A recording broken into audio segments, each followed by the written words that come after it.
मैंने अपनी आंखें खोली तो सिर में तेज दर्द हो रहा था। मुझे याद आया कि मैं एक लिफ्ट में खाना डिलीवर कर रहा था। फिर लोगों को मदद के लिए चिल्लाते हुए सुना। लेकिन ये कोई अस्पताल नहीं था।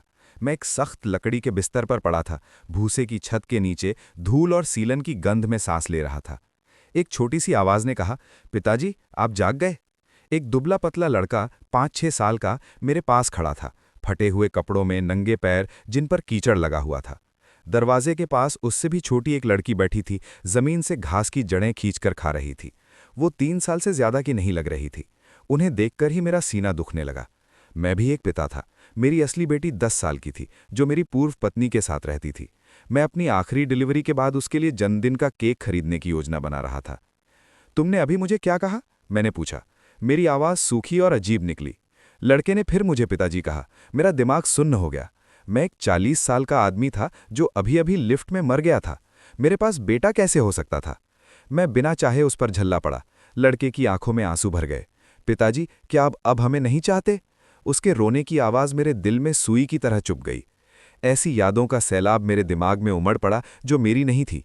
नशे में गुस्सा, बच्चे पर उठता हुआ हाथ, बारिश में दूर जाती हुई एक औरत। दर्द इतना ज्यादा था कि मैं फिर से बेहोश हो गया।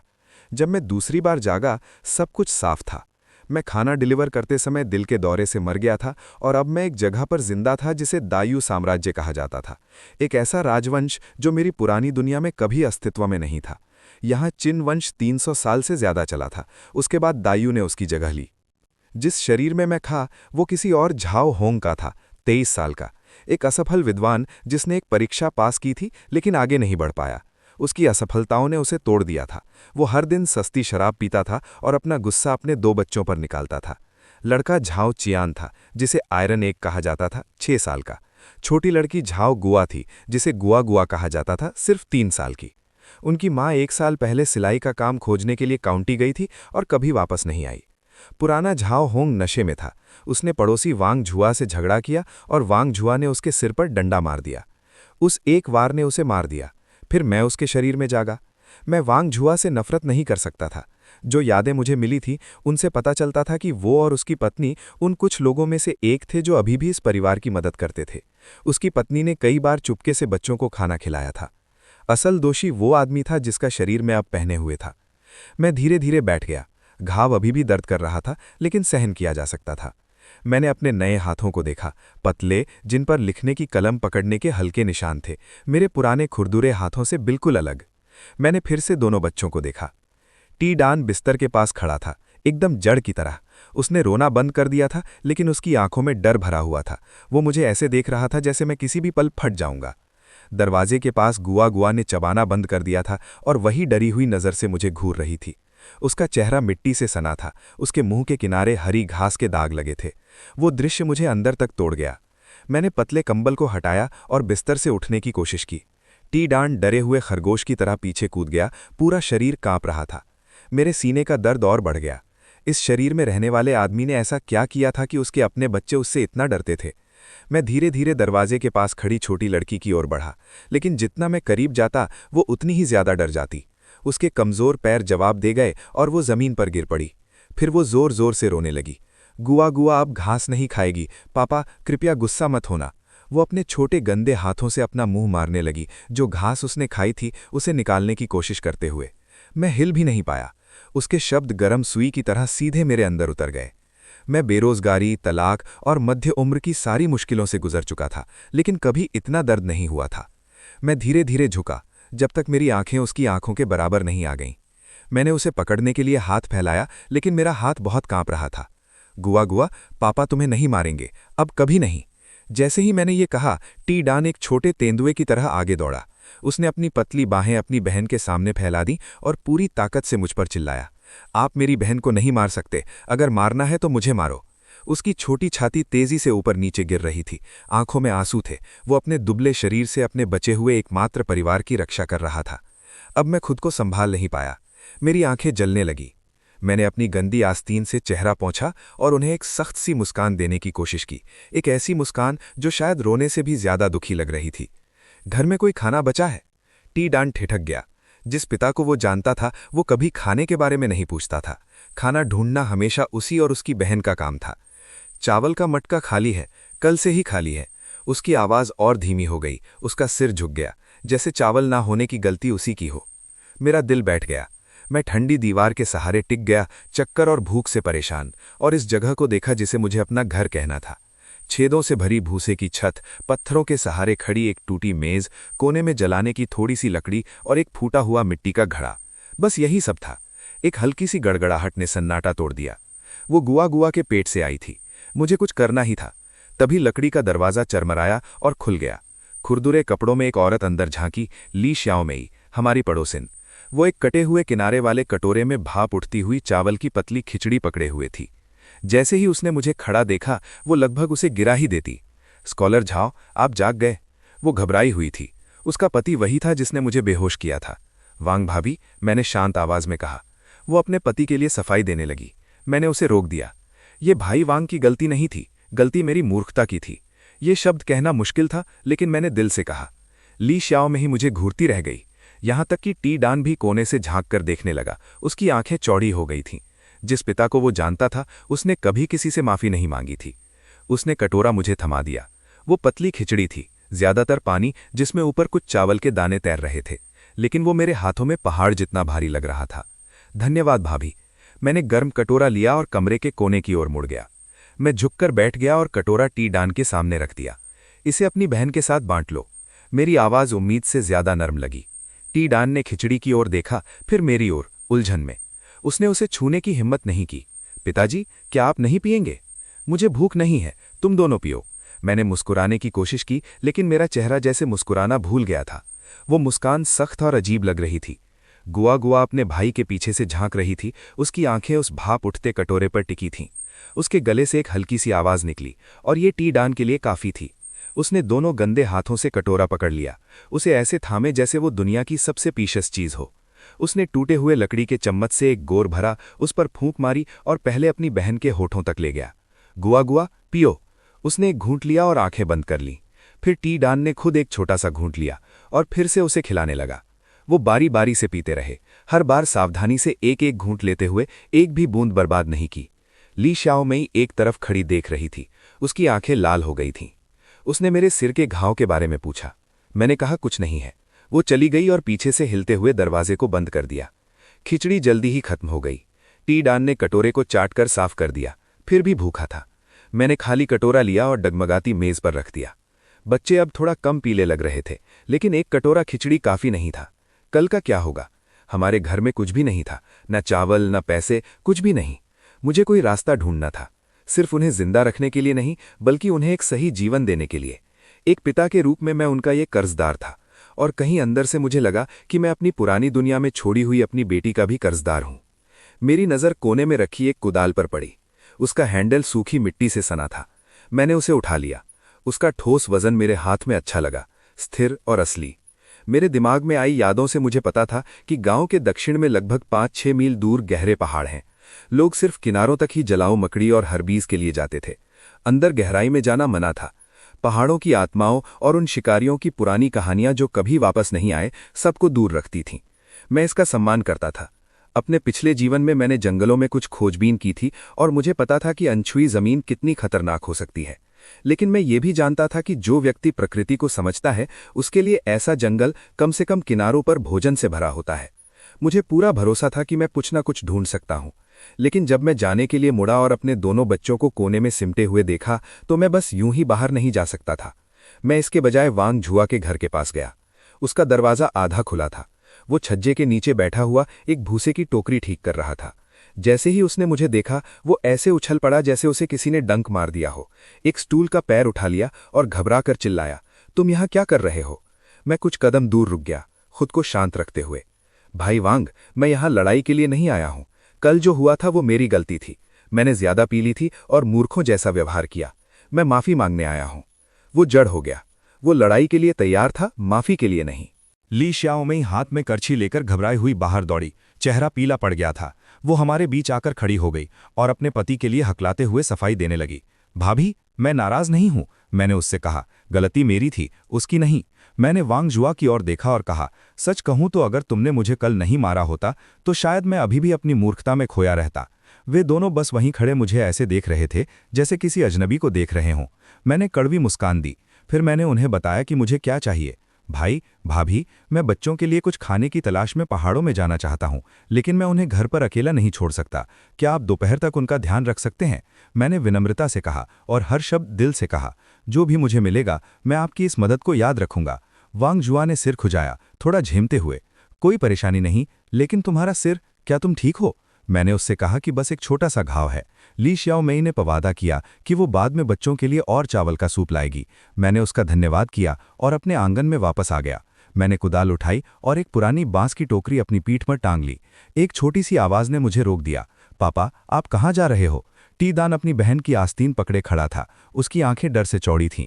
उसे डर था कि मैं चला जाऊंगा और कभी वापस नहीं आऊंगा, ठीक उनकी माँ की तरह। मैं झुक गया और मुस्कुराने की कोशिश की। ये पहाड़ उठाने से भी ज्यादा मुश्किल लग रहा था। पापा, पहाड़ों में तुम्हारे लिए कुछ स्वादिष्ट ढूंढने जा रहे हैं। मैंने सिर पर हाथ फेरने के लिए हाथ बढ़ाया, लेकिन वो सिहर गया। मेरा हाथ हवा में ही रुक गया। मैंने उसे वापस खींच लिया और एक हल्की बेबस मुस्कान दी। अच्छे से रहना और वांग आंटी की बात सुनना। मैं जल्द वापस आऊंगा। मैं दक्षिण की ओर पहाड़ों की तरफ चल पड़ा। शुरुआती गर्मी की धूप गर्म थी, लेकिन मेरे अंदर की ठंडक को छू नहीं पा रही थी। ये शरीर सालों की शराबखोरी और लापरवाही से कमजोर हो चुका था, लेकिन ये जवान था। कुछ देर चलने के बाद मुझे एक ऐसी ताकत महसूस हुई जो मैंने अपने पुराने जीवन में कभी नहीं जानी थी। मेरे पैर स्थिर हो गए, मेरी मांसपेशियों में ऊर्जा आ गई। गांव मेरे पीछे छूट गया। आगे खुले खेत थे और क्षितिज पर पहाड़ों की एक श्रृंखला फैली हुई थी, जैसे सोए हुए दैत्य। पहाड़ों के तल तक पहुंचने से पहले ही मैंने अपनी बाईं ओर एक घना बांस का झुरमुट देखा। पत्ते हवा में सरसराए और मुझे एहसास हुआ कि ये वही मौसम था जब बांस के अंकुर सबसे तेजी से बढ़ते हैं। मैं सीधे अंदर चला गया। हवा नम थी और मिट्टी की खुशबू आ रही थी। बस कुछ ही कदम चलने के बाद मुझे एक पुराने बांस के गुच्छे के पास मिट्टी के छोटे छोटे टीले दिखाई दिए। मैंने कुदाल से सावधानी से खोदा तो एक नरम पीला सिरा दिखाई दिया, एक युवा बांस का अंकुर, मोटा और भारी। मैंने काम जारी रखा। मैंने 4-5 अंकुर खोद निकाले, हर एक मेरी बाह जितना मोटा था। ये बच्चों को कई दिनों तक खिलाने के लिए काफ़ी था, लेकिन सिर्फ सब्जियां काफ़ी नहीं थीं। बच्चों को बढ़ने के लिए प्रोटीन की ज़रूरत थी। तभी कुछ मेरी नज़र में आया। एक बांस का तना अलग दिख रहा था। उसकी पीली होती पत्तियां कमज़ोर होकर झुकी हुई थीं। उसके आधार पर हल्के पीले रंग का एक छोटा ढेर था। मेरा दिल तेज़ धड़कने लगा। मैं जानता था वो क्या है, बांस के कीड़ों की बीट। इसका मतलब था अंदर लार्वा है, शुद्ध प्रोटीन। मैंने अपना कान उस तने से लगाया और सांस रोक ली। अंदर से एक हल्की सरसराहट की आवाज़ आई, जैसे छोटे छोटे जबड़े कुछ चबा रहे हों। मैं इस दुनिया में आने के बाद पहली बार मुस्कुराया। बांस के कीड़े। मेरे पिछले जीवन में तले हुए बांस के कीड़े एक दुर्लभ व्यंजन थे, कुरकुरे, सुगंधित और पोषण से भरपूर। लोग उन्हें बांस के जंगल का जिनसेंग कहते थे। 2 भूखे बच्चों के लिए ये किसी स्वर्गीय उपहार से कम नहीं था। मैंने कुदाल से बांस को तोड़ दिया।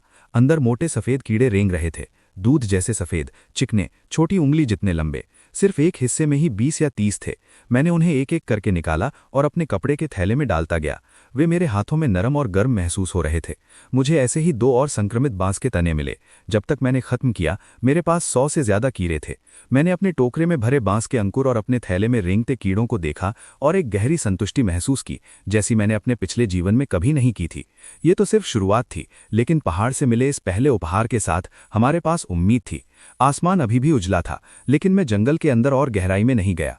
आज की कमाई काफी से भी ज्यादा थी। मैंने भारी टोकरे को अपनी पीठ पर टांगा, कुदाल उठाई और घर की ओर चल पड़ा। मेरे कदम पूरे दिन से हल्के लग रहे थे। सूरज ढलते समय गांव को नारंगी रंग में रंग रहा था जब मैं खेतों के बीच संकरे रास्ते से घर लौट रहा था। पसीना मेरे कपड़ों में भीग चुका था, लेकिन मुझे परवाह नहीं थी। मेरी पीठ पर रखा भारी टोकरा एक वादे जैसा महसूस हो रहा था। गांव के प्रवेश पर पुराने बबूल के पेड़ के पास कुछ ग्रामीण मुझे घूर रहे थे। मैंने उनकी फुसफुसाहट सुनी। वे मुझे बड़ा मूर्ख कह रहे थे, सोच रहे थे कि मैं कुदाल क्यों उठा रहा हूं, मजाक कर रहे थे कि सूरज पश्चिम से उग रहा है। मैंने कोई प्रतिक्रिया नहीं दी। उनकी बातें मेरे लिए कोई मायने नहीं रखती थीं। मैं सिर्फ अपने 2 भूखे बच्चों के बारे में सोच रहा था। मैं अपने टूटे हुए दरवाजे तक पहुंचा। वांग जुआ और ली श्याओमेई अपने घर के बाहर खड़े देख रहे थे, और वहां वांग की दीवार के पास 2 डरे हुए पक्षियों की तरह सिमटे हुए थे, टी दान और ग्वाग्वा। जैसे ही टी दान ने मुझे देखा, वो तन गया और अपनी बहन को और पास खींच लिया। वो खामोश डर दिल में चुभ गया। मैंने टोकरी को जमीन पर धप से रख दिया। दोनों बच्चे सहम गए। मैं उनके पास नहीं गया। मैं बस झुक गया और एक एक करके सामान निकालने लगा। टी दान, ग्वाग्वा, यहाँ आओ। वे नहीं हिले। मैंने बांस के अंकुर बाहर निकाले और कपड़े का थैला खोला। सफ़ेद कीड़े शाम की रोशनी में रेंग रहे थे। ली शाओमेई के मुंह से घिन की आवाज़ निकली। बच्चे चौड़ी डरी हुई आंखों से देखते रहे। मैंने कुछ समझाया नहीं, मैं बस काम में लग गया। मैंने बांस के अंकुर छीलकर उनके नरम सफ़ेद हिस्से तक पहुंचा। जो थोड़ा सा पानी बचा था सब कुछ धोया, अंकुर काटे और उन्हें मिट्टी के चूल्हे पर रखे मिट्टी के बर्तन में डाल दिया। मैंने बची हुई थोड़ी सी लकड़ी से आग जलाई। जल्द ही नारंगी लपटें उठने लगीं और भाप के साथ ताज़े बांस की खुशबू हवा में फैल गई। बच्चों ने जोर से निगला। वे एक छोटा कदम आगे बढ़े। उनकी आंखें उस भाप उठते बर्तन पर टिकी हुई थीं। जब सूप तैयार हो गया, मैं कीड़ों की ओर मुड़ा। मैंने पतली बांस की लकड़ियां ढूंढीं, उनके सिरों को तेज किया और मोटे कीड़ों को एक एक करके उनमें पिरो दिया, ठीक वैसे ही जैसे अपने पुराने जीवन में सड़क के खाने को ग्रिल करता था। मैंने चूल्हे से गर्म पत्थर निकाले और उन पर सीखों को रख दिया। जैसे ही कीड़े हरारत पर पड़े, वे चटकने लगे। एक गहरी स्वादिष्ट खुशबू पूरे आंगन में फैल गई, जो सूप से भी तेज थी। पास ही वांग जुआ ने हवा सूंघी। ये कैसी खुशबू है? ये तो सच में बहुत अच्छी लग रही है। वो दीवार के ऊपर से झांकने लगा, फिर उसका चेहरा सफ़ेद पड़ गया। उसने मुझे आग के पास झुके हुए सुनहरे भूरे भुने कीड़ों की सीखें पलटते हुए देखा। मैंने एक तैयार सीख उठाई, उस पर फूंक मारी और एक कौर लिया। बाहर से कुरकुरी, अंदर से नरम, बिल्कुल वैसे ही जैसे मुझे अपने पुराने जीवन से याद था। वांग जुआ ने अपना सिर पीछे खींच लिया और अपनी पत्नी से कहा कि मैं पागल हो गया हूँ, कीड़े खा रहा हूँ और अपने बच्चों को खिला रहा हूँ। ली शाओमेई अविश्वास से देखती रह गई। उनके लिए कीड़े खाना सिर्फ वही लोग करते थे जो सबसे भयानक अकाल में पूरी तरह से मजबूर हो जाते थे। वे समझ नहीं पा रहे थे कि एक पढ़ा लिखा आदमी ऐसा क्यों करेगा, लेकिन मुझे परवाह नहीं थी कि वो क्या सोचते हैं। मुझे बिल्कुल पता था कि मैं क्या कर रहा हूँ। भुने हुए कीड़े बिल्कुल सही थे, बाहर से कुरकुरे, अंदर से नरम और भरपूर स्वाद से भरे हुए। अपने पिछले जीवन के सस्ते फास्ट फूड के सालों के बाद ये साधारण भोजन आत्मा के लिए किसी वरदान जैसा महसूस हो रहा था। मैंने सबसे अच्छी सीख टी डान की ओर बढ़ाई। आओ, इसे चखो, ये पहाड़ों की सबसे अच्छी चीज़ है। उसने खुशबू सूंघी और निगला, लेकिन जब उसे याद आया कि ये चीज़ें पहले जिंदा और रेंग रही थीं, उसका चेहरा सिकुड़ गया। उसने सिर हिलाया और पीछे हट गया। पापा, ये कीड़े हैं, हम इन्हें नहीं खा सकते। गुआ उसके पीछे छिप गई। कोई कीड़े नहीं। मैंने जोर नहीं दिया, मैं बस खुद खाता रहा, ये दिखाते हुए कि ये कितना स्वादिष्ट है। अरे, ये तो बहुत स्वादिष्ट है, नए साल के मांस से भी बेहतर। उनकी आंखें मेरे हर कौर का पीछा कर रही थीं। जब बांस के अंकुर का सूप तैयार हो गया, मैंने 2 कटोरे भरे और एक टी दान को दिया। अगर तुम कीड़े नहीं खाना चाहते तो पहले थोड़ा सूप पी लो। इस बार उसने ले लिया। उसने फूंक मारी, एक घूंट लिया और उसकी आंखें आराम से सिकुड़ गईं। बहुत अच्छा है, उसने फुसफुसाया। उसने अपनी बहन के लिए भी थोड़ा निकाला। गुआ की आंखें तारों की तरह चमक उठीं। उसने उसका हाथ पकड़ लिया और खाने के लिए मुंह खोल दिया। उन्होंने कटोरा जल्दी खत्म कर दिया। गर्म सूप उनके पेट में जाते ही वे थोड़ा मजबूत लगने लगे। मैं चुपचाप फिर से कीड़े खाने लगा, बिना कुछ कहे। टीदान मुझे देखता रहा। उसने कुरकुराहट की आवाज़ सुनी, उसने खुशबू महसूस की। आखिरकार बहुत धीमी आवाज़ में उसने पूछा, पापा, क्या मैं एक खा सकता हूँ? मैंने अपना चेहरा शांत रखा, लेकिन अंदर से मैं बेहद खुश था। मैंने उसे सबसे अच्छे भुने कीड़ों में से एक दे दिया। चखो, अगर पसंद न आए तो और खाने की ज़रूरत नहीं है। उसने आंखें बंद कीं, उसे मुंह में डाला और उसे पूरा निगलने की कोशिश की, लेकिन कुरकुरी परत उसकी जीभ पर टूटी और वो गहरा स्वाद उसके मुंह में फैल गया। उसकी आंखें खुल गईं। पापा, ये अच्छा है, ये सच में बहुत अच्छा है। उसने मेरे हाथ से सीख ले ली और सावधानी से एक गुआ को दिया। चखो, ये सूप से भी अच्छा है। उसने एक कौर लिया और उसकी आंखें खुशी से आधे चांद की तरह मुड़ गईं। बहुत अच्छा, बहुत अच्छा। अपने दोनों बच्चों को इतनी खुशी से खाते देखकर मेरी आंखें धुंधली हो गईं। मैंने मुंह फेर लिया और अपनी आस्तीन से चेहरा पोंछ लिया। उसी पल मुझे आखिर समझ आया कि मैं इस अजीब दुनिया में फिर से जिंदा क्यों हुआ हूँ। वांग जुआ ने ये सब दीवार के ऊपर से देखा। उसका चेहरा जटिल भावों से भरा था। जल्द ही और ग्राम वाले पास इकट्ठे होने लगे, उस खुशबू से खिंचे चले आए। झाओ के घर में क्या पकड़ा है? खुशबू तो कमाल की है। वांग जुओ चिल्लाया। वो कीड़े खा रहा है, पहाड़ से लाए बड़े मोटे वाले। फुसफुसाहट शुरू हो गई। हैरानी, घिन, दया। वो विद्वान पागल हो गया है। बेचारे बच्चे, ऐसा बाप मिला है। लेकिन मैंने एक बूढ़े किसान को देखा जो इस मजाक में शामिल नहीं हुआ। वो मेरे पैरों के पास पड़े बांस के छिलकों को घूर रहा था। उसकी धुंधली आंखों में एक अजीब सा भाव था। उसे जैसे कुछ याद आ रहा था, शायद पुराने अकाल के समय जब लोग बांस के अंकुर खाते थे। उसने मेरे बच्चों की ओर देखा जो पेट भरे और मुस्कुरा रहे थे, फिर वापस उन ताने मारते गांव वालों की ओर। मैं लगभग देख सकता था कि उसके मन में एक विचार बन रहा है। शायद जिसे सब मूर्ख कहते हैं, वो इतना पागल नहीं है। मैं भोर में जागा और चुपचाप लेटा रहा, बिस्तर के दूसरे छोर पर सो रहे अपने दोनों बच्चों को देखते हुए। उन्होंने पिछली रात अच्छी तरह खाया था और उनके चेहरों पर अब थोड़ा रंग आ गया था। गुआ का सोता हुआ चेहरा, उसके फूले हुए होंठ और लंबी पलकें मुझे मेरी पुरानी दुनिया की बेटी की याद दिला रही थी, वही जो मेरी गर्दन से लिपट कर हंसती थी। अब वो अपने पिता के बिना कैसी होगी? ये सोचकर मेरे दिल में दर्द हुआ, लेकिन मुझे पता था कि अब वापस लौटना संभव नहीं है। मैं बस यही कर सकता था कि अपने सामने मौजूद इन दोनों बच्चों को सब कुछ दे दूं। मैं बिना आवाज़ किए बिस्तर से उठा और आंगन में चला गया। ली शियाओ मेई पास में अपनी मुर्गियों को दाना दे रही थी। उसने ऊपर देखा। उसके चेहरे पर अभी भी मेरे कीड़े खाने का डर था, लेकिन साथ में कुछ सम्मान जैसा भी था। फिर से पहाड़ों में जा रहे हो? हाँ, कृपया बच्चों का ध्यान रखना। उसने मुझे चेहरा धोने के लिए गर्म पानी देने की पेशकश की। मैंने धन्यवाद दिया, लेकिन ठंडे पानी से ही मुंह धो लिया। उससे मेरा दिमाग साफ हो गया। मैंने अपनी कुदाल और टोकरी उठाई और दक्षिण की ओर चल पड़ा। बांस के झुरमुट तक पहुंचने से पहले ही मुझे खोदने की आवाज़ें और लोगों की बातें सुनाई दीं। गांव के कई आदमी पहले से ही वहां थे। कल मैंने जो किया था वही दोहरा रहे थे। वो अनाड़ी थे, अंकुर तोड़ रहे थे, सख्त पुरानी जड़ों को खोद रहे थे। जब उन्होंने मुझे देखा तो अपराधी चेहरों के साथ ठिठक गए। मैं बिना कुछ कहे उनके पास से गुजर गया। पहाड़ सबका था। अगर मेरी खोज से गांव वालों को थोड़ा और खाना मिल सके तो ठीक है, लेकिन सिर्फ बांस के अंकुर सभी को ज़्यादा समय तक नहीं खिला सकते थे। मुझे और अंदर जाना था। स्थानीय लोग इसे तियानफंग पर्वत कहते थे। निचले हिस्से सालों से गांव वालों द्वारा खाली कर दिए गए थे। मैं एक हल्के से दिखने वाले रास्ते पर ऊपर की ओर बढ़ा। ये शरीर ठीक से संभाला नहीं गया था, लेकिन स्वाभाविक रूप से मजबूत था। आधे घंटे के बाद मैं जंगली अनछुए जंगल में पहुंच गया। ऊंचे पेड़ों ने सूरज की रोशनी को रोक लिया था। हवा में गीली मिट्टी और सड़े पत्तों की गंध थी। यहाँ संसाधन कहीं ज्यादा थे। एक गिरे हुए पेड़ के तने पर मुझे ताज़े काले कुकुरमुत्ते मिले, गहरे भूरे, मोटे और लचीले। मैंने उन्हें सब तोड़ लिया। आगे एक चीड़ के झुरमुट के नीचे मुझे चमकीले रंग के मशरूम मिले, मजबूत डंठल वाले। बेहतरीन खोज। फिर मैंने ज़मीन पर कुछ निशान देखे, बेर के आकार जैसे खरगोश के पंजों के निशान, उल्टी हुई मिट्टी जिसमें जंगली सुअर के खुरदरे बाल थे, यहाँ तक कि कुछ बड़े खुरों के निशान भी जिन्हें मैं पहचान नहीं पाया। मैंने जाल लगाने का फैसला किया। मेरे पास रस्सी नहीं थी, लेकिन मैंने लचीली बेलन ढूंढी और उन्हें मरोड़कर मजबूत बना लिया।